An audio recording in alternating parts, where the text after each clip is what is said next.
Howdy folks, John Ball here, the Thoroughbred Racing Challenge Commissioner. I'd like to wish you a happy new year and a very prosperous one. Today, January 1st, we'll be looking at the Sham Stakes out of Santa Anita as well as the Smarty Jones out of Oaklawn Park. I want to give a special shout out to all the Buckeye fans. I am a Buckeye fan because I married a Buckeye. My wife went there many years ago.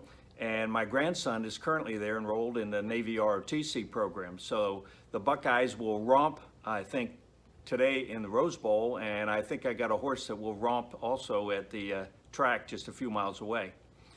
So we'll look at the Sham Stakes. It's named after the horse Sham, who ran against Secretariat in 1973 and actually ran second in all of the Triple Crown races that year.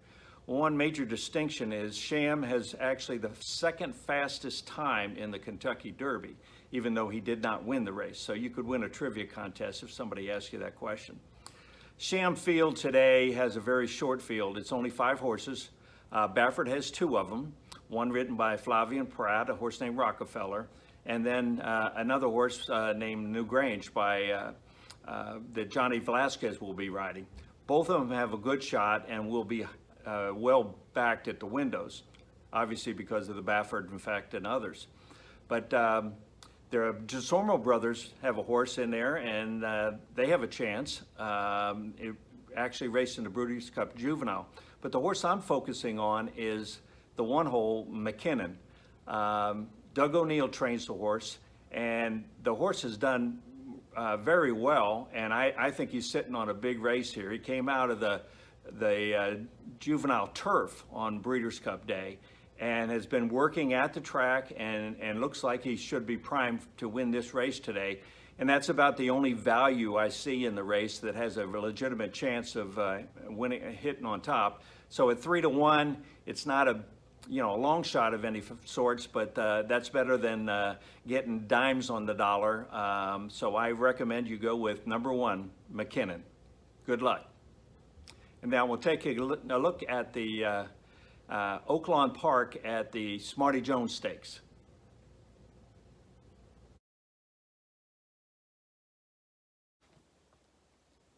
The Smarty Jones Stakes is named after a horse with the same name that traveled through Oaklawn to the Triple Crown, winning both the Derby and the Preakness, but being denied the Triple Crown. But they're very proud of that horse, as everyone should be, and he was a great racehorse and deserves this distinction. The field for the Smarty Jones Stakes at Oaklawn is going to be large. 14 horses are entered. I'm not sure if they'll all go. You have to watch and see if there's any scratches. There's horses out beyond the 10 hole are greatly disadvantaged due to the short run to the first turn, especially if you're a speed horse, you're going to have to be used very early. So I'd be very cautious anything outside the 10. The other thing is the weather may be off tomorrow. It's supposed to rain, I think, until mid-afternoon, and the Smarty Jones will be one of the last races of the day, but it could be run on a less than fast track.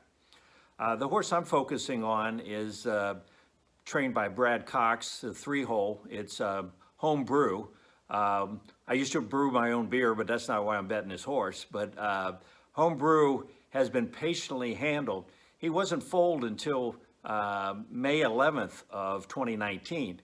And the way horses' birth dates are arranged, everyone has the same birthday on January 1st. So today is the birthday for all the 2-year-olds, now being 3, and all the other horses to turn a year older.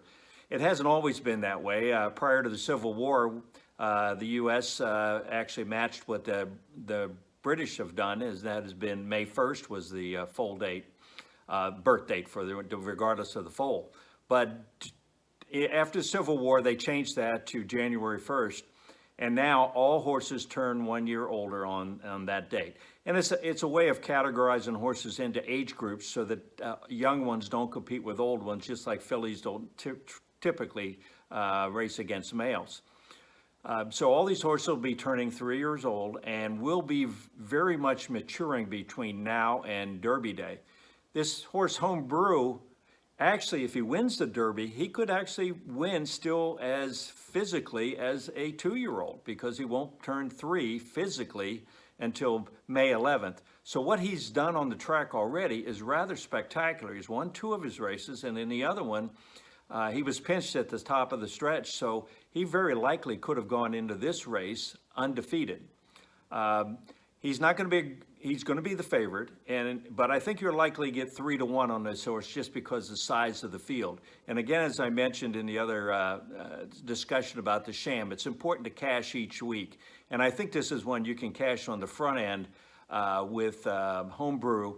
And I think this is a horse, as he matures, as he goes through the next stepping stones to get to the Kentucky Derby, if he holds what he has and grows and matures during that time, I think you'll find Brad Cox and Florent Giroux in the winner's circle come Derby Day.